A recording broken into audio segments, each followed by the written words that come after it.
Chief minister Telangana Revanth Reddy ने ऐलान कर दिया है कि वो 2034 तक तेलंगाना के चीफ मिनिस्टर बरकरार रहेंगे।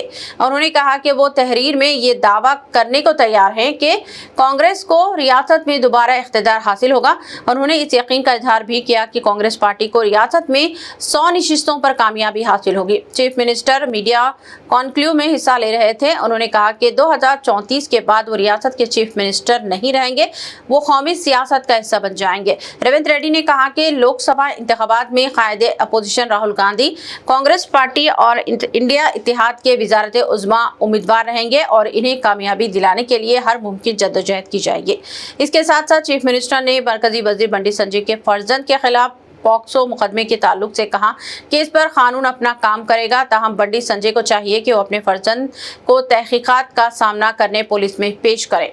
वज़ीर आला ने कहा कि बंडी संजय के फर्जंद के मुबैना तर्ज अमल से इनकी साख मुतासिर हुई है। वज़ीर आला ने मज़ीद कहा कि मफरूर रहने के बजाय कानून के सामने हाजिर होना ही मुनासिब रास्ता है। बसूरत दिगर नोटिस की मुकर्ररा मुद्दत ख़त्म होने के बाद पुलिस सख्त कार्रवाई करेगी। బండి సంజయ్ గారు నైతిక బాధ్యత తీసుకొని కొడుకుని ఎంబడే విచారణకు పంపించాలి. నేను కూడా సూచన చేస్తున్న ప్రజాప్రతినిధిగా ధైర్యంగా ఎదుర్కోవాలి. పారిపోతే పరిష్కారం కాదు కదా. నేను బండి సంజయ్కి సూచన చేస్తున్నా. బండి సంజయ్ కూడా కష్టపడి కింది నుంచి కార్యకర్త నుంచి అక్కడికి వచ్చిండు.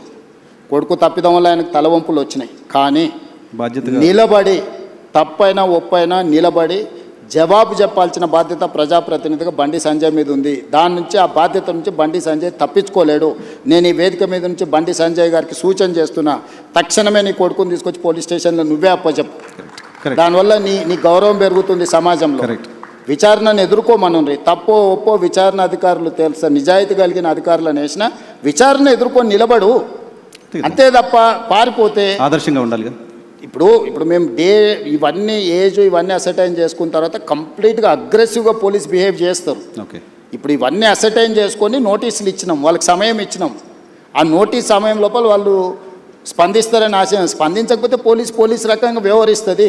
దీంట్లో 2 రోజులు వాయిదా వేసుకోవడం వల్ల వాళ్ళకు వచ్చే లాభం ఏం లేదు. నిలబడి విచారణను ఎదుర్కొంటే వాళ్ళ గౌరవమైన పెరుగుతుంది రాజకీయంగా.